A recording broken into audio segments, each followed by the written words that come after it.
Hey guys, it's been a while since I made a video. I just haven't really been up to it.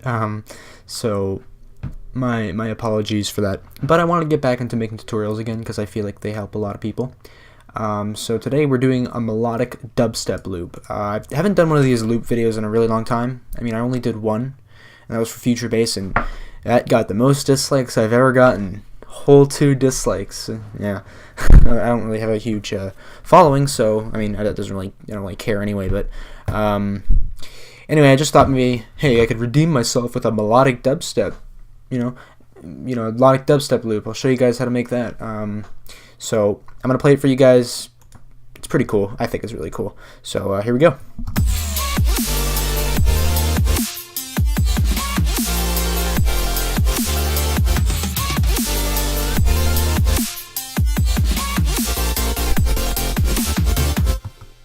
Yeah, so that's it.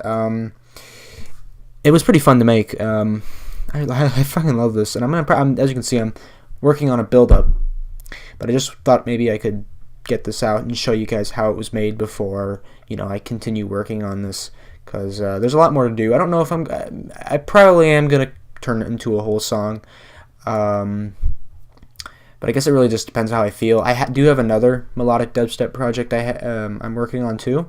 But I think I like this one more. I started working on this morning when I woke up because I had an idea when I was in the shower. So I'm just like, oh, I'm going to put the chords down. And yeah. So yeah, there's a lot going on here. I'm going to go through it. I'm going to start with the drums. And I'm actually going to cover the sidechain first because I think most of you might want to understand how the sidechaining works. So I remember I made a sidechaining video on how to sidechain back then. When one of my first videos on my YouTube channel from when I, started with this new music production focused, whatever. Anyway, I did a how to sidechain tutorial, and that was a really shitty tutorial. I'm sorry. I'm gonna give a way better explanation. So, what we're doing here is, as you can see, everything other than the drums are put into the sidechaining bus, which is this loop rate, which is this audio track right here.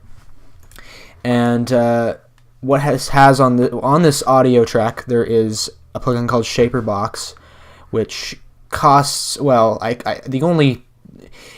show you what it is. It's basically like it's like a bunch of plugins inside one plugin, So you could just I'm not gonna really explain it, but Shaperbox, there's a volume add-on you can get for it, and I bought it, and you just make a sidechain loop. You put the fucking, what is this? The trigger mode onto MIDI, so beat one shot, and then you route a MIDI track. It doesn't have to have any instruments on it. Just you route an empty MIDI track to Shaperbox, and then now every time the MIDI plays from your MIDI clip, it will trigger the sidechain, which, as you can see, that's what it's doing. So pretty cool. Oh, that's not right. And I didn't put it on 1/4. I put it on a 1/8 dotted. I don't know what. Yeah, it's a 1/8 dotted, and that's just So, yeah, I really like using Shaperbox instead of compressing, because a lot of people say that every kick is different, so you should every kick has a different waveform, so you should sidechain with using the kick signal, and I tend to disagree with that because what if the kick is like a hardstyle kick? How are you going to sidechain a hardstyle kick? And I really like the way this is curved. I think this is perfect, so I'm happy with the way this is sidechaining, and I recommend it. Buy Shaperbox, buy the volume add-on if you have the money. It's only I think it's only like $20 American. I'm Canadian, so I had to pay a bit extra. I pay like $50, but it's still pretty cool. So let's get on to the drums now. So as you can see here, we got our kick and snare. I'm just going to play this separately. Nothing too fancy going on here. I should also mention that on the drums bus that all of these groups are routed to, as you can see, the percussion and the cymbals and the kick and the snare, they're all routed to this one drum bus, and I have a few things on here. So the first thing is I have this reduce ambience, it just gives it like a tighter feel. I'm gonna disable that.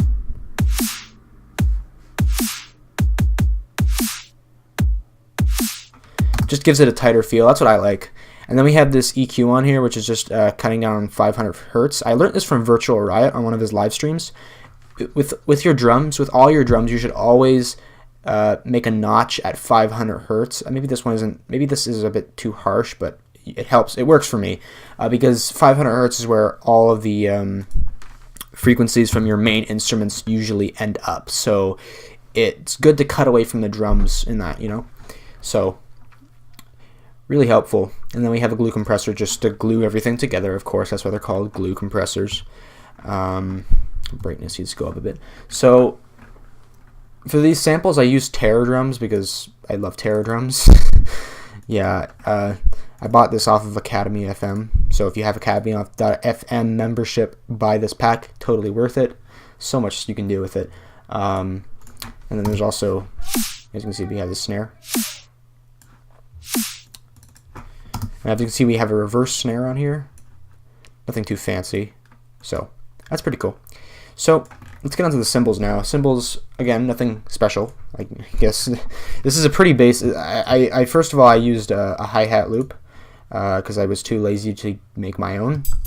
So as you can see, we have a crash, and this crash is supposed to be hit on every snare hit. Well, not every snare hit, but like on every beginning snare hit, you know, when like the chords come in, it just gives it that cool like bang, you know, that cool like explosion effect. So really helpful to have that, and I really appreciate this I really appreciate this rhythm I have going on with it. And then last but not least, for the drums, we have the percussion again. And this is obviously the drums that produce ambience is affecting it, but I really like the reduced ambience, what it does to this, because I really like tight drums. I really like tight drums in my mix. That's just my personal opinion. But yeah, I could have put some reverb on it. All I really did was cut the lows out because, as you guys can probably see, it plays during the kick, and I don't really want anything to clash with the frequencies on the kick, so I took out the frequencies from the tom fills. So then we got the sub. Now I really like to make a video explaining how I make this sub, but there's a lot that actually goes into it. I have a serum patch here.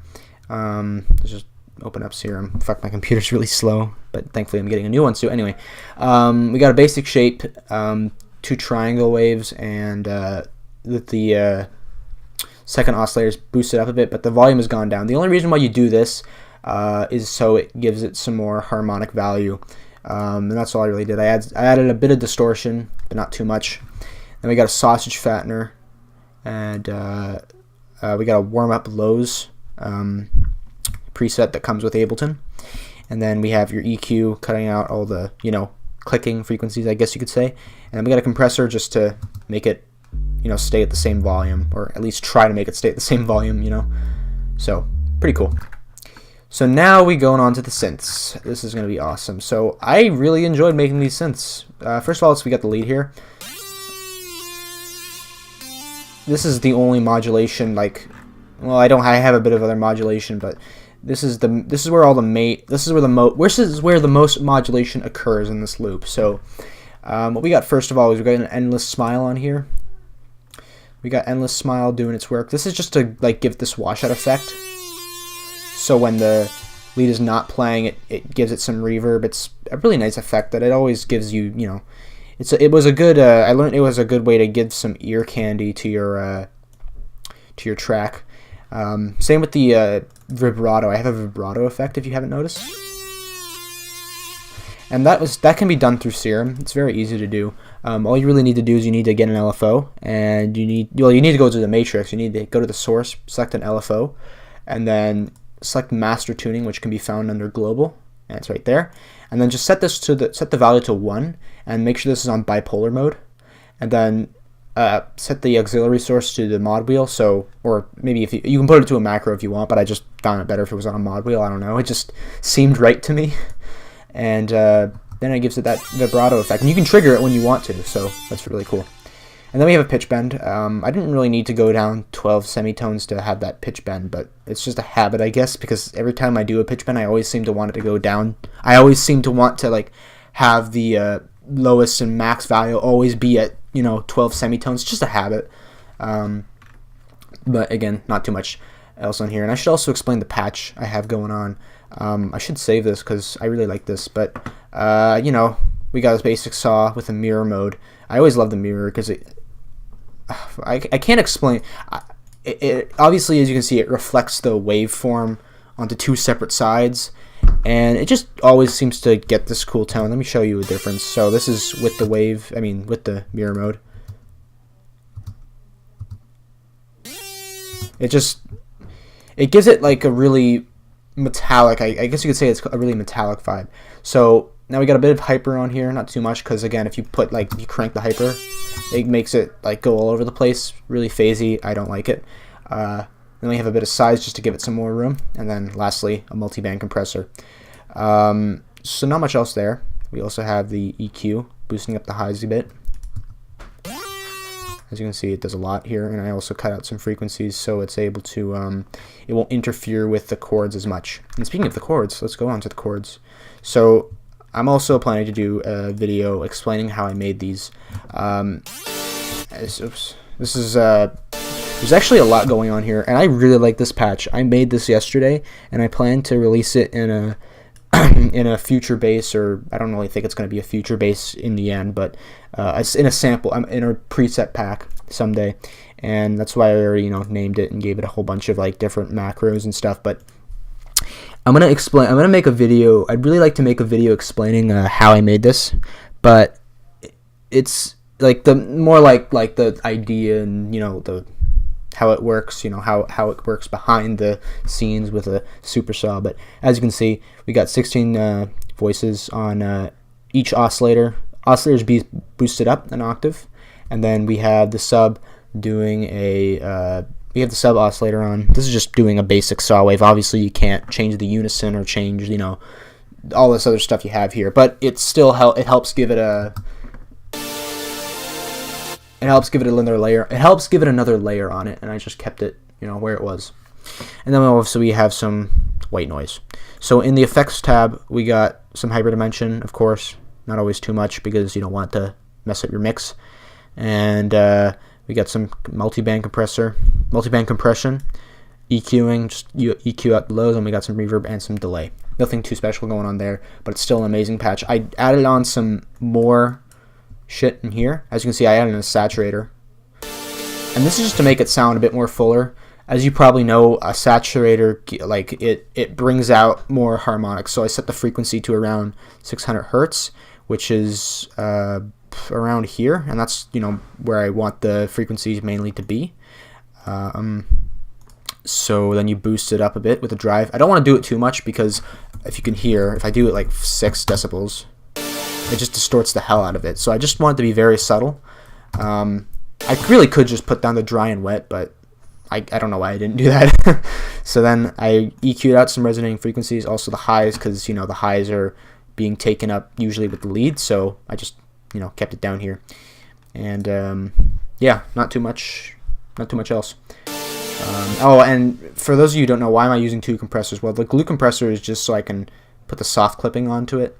It usually just helps. I mean, I don't really like using Ableton's limiter, so if something's internally peaking, I just put on the soft clipping. I don't use the glue compressor, and put down the threshold. I just put on the soft clipping, and then it keeps the level smooth, and then I compress it later on. So that's that. And I really like what I did here. This track has gotten a lot of inspiration from Virtual Riot because I was listening back to his throwback EP. I really love that. It's such a coincidence, it's a throwback, and I'm listening. Yeah, I love that album. But anyway, so now onto the bass. So this isn't. You'd think this is a super saw, but it's not actually a super saw. I prefer not to make my basses a super saw, especially when I'm doing when they're being layered onto a super saw. You don't make them super saws because I don't know. I guess it just kind of adds a lot of phasiness, I feel. So I don't make it a super saw. As you can see here, I have this I love the preset I gave it. I don't know why. I was listening. I was watching Aces to Aces, and I remember him saying, "Hard hitting like my uncle," so I saved it as this preset name, and I don't know why would I do that. Anyway, so we have this Matrixy C64 wavetable. You can find it in analog in Serum. 5 voices in the unison. You just tighten the detune a bit. And then we got a lot of distortion on here, and then we compress it. I also have this. This is the second oscillator. Just keeps it from being phasey, you know. Then we have some bright white noise. Pretty cool. So I really like this patch. So now we got to this ARP slash, you know, I don't know. I don't know what I put in here. This like chiptune transition that I really liked. Again, not too much going on here. I don't have any compression, just an EQ and an arpeggiator. As you can see, I'm triggering it on and off because I want that little transition from before the growl. So that's that. And I'm gonna include presets like this. As you can see, I named it Gamer Boy. I thought it was pretty cool. Anyway, this is actually taken from a pretty old preset when I first was starting to learn sound design, but it sucked ass because there's a lot of unnecessary things on it, as you can see, because, you know, the filter's out of place, so you're just like, well, you know, why the hell is the filter out of place? Whatever. Anyway, so yeah, not too much, just I put the size up a lot, but I put down the mix a bit, just so it wouldn't, because it's always good to have when you're using the dimension expander, it's always good to have a high size but low mix, you know, because that just gives, it always seems to give me the perfect amount of dimension I want, you know. So multi-band compressor, downsample distortion. I could put this before the compressor, but I don't know why I did that. I just thought it sounded better when it was after the compressor. And then we got some EQ. Why is this here? Why is that? I don't know why there's a peak here, but whatever. And then we got your reverb, and boom, you're done. So not too much else to say from there. And I forget, was that a plate reverb? I just need to look at that because no, it's a hall reverb. Okay, I'm just checking. So now on to the cool part, the growls. So I use the same patch for the growls. I just changed up the LFO modulation a bit. Oh, I should mute this. So I do want to explain what I did with this audio effect rack here, because it's pretty interesting. Anyway, it's pretty basic, but it's something that I like to do. So I'm just going to go over the patch that I used for this growl real quick. So obviously we have a sub, direct out, on my favorite sub wavetable. I wish I had, I want to make that in like, the main oscillator as a main oscillator wavetable, but I don't know how to do that yet. I'll figure it out someday. Anyway, so this is actually a wavetable taken from Virtual Riot's where is it? Preset pack volume 1. It's called Transformation SQ. So squarified transformation, which is originally this. It's just squarified. If you knew how wavetables are made, you'd know what I mean by squarified. So as you can see, we have this tube distortion making some distorting noises. We got hyper dimension. We have a bit of dimension, just a little bit, not too much. And then we have a little bit of hyper. I was noticing it was making a lot of phasey frequencies, so I was just like, I didn't want to go too far on it. So then we got a flanger and a phaser. I didn't really need both of these. I don't really need the flanger, but the phaser really helped. So again, not too much going on here. I always put the phase on 0 because it just, again, phasiness just really bothers me. I'm not a huge fan of phasiness in sound, so I always put it on a 0 degrees for the phase, and then it just doesn't really move that much. It moves less than if and whatever. The feed is up. So yeah, there's not much else going on here. Okay, so that was an awkward pause. Okay, so Now we also have this cutting out the low frequencies. Now for those of you who don't know, the direct out means that it will not pass through any of these. So when you put turn on your sub and you put it on direct out, it means that that the sub oscillator will not pass through any of these effect racks. Now, of course, you are going to notice that I wanted to do some post-processing in the effect chain, but obviously I didn't want to brutally murder the low end. So what I did was I made an effect rack that I just saved today because I thought it just really helped me, and I split the main sound. I didn't want to do like highs and lows because it's not like I'm not separating each individual part of the frequency. It's just we got the main sound and then we get the lows. And as you can see, the lows, this is the sub. And again, I just wanted to keep the sub away from all the other post-processing I was going to do. So I have this other effect rack slapped onto the main part. And this has got a saturation knob. I forget, this is a free plugin. I forget who it's by. Softtube, yeah. So not too much going on here. I just really like this this plugin for some reason. I don't know. I really love the sound that this saturation can make. A saturator can make. And then we got sausage fattener. Of course, I love sausage fattener. I love it. Okay, I'm gonna go too far with that. But anyway. We got some EQ, getting rid of all the high frequencies and all the garbage that you really don't want. And then we got another OTT, and then a reverb. And then originally the reverb on this, because this is, as you can see, this is another effect rack that I previously made. And the reverb on it was huge, but I tightened it down a little bit because I didn't want it to be too annoying. And then we got a glue compressor.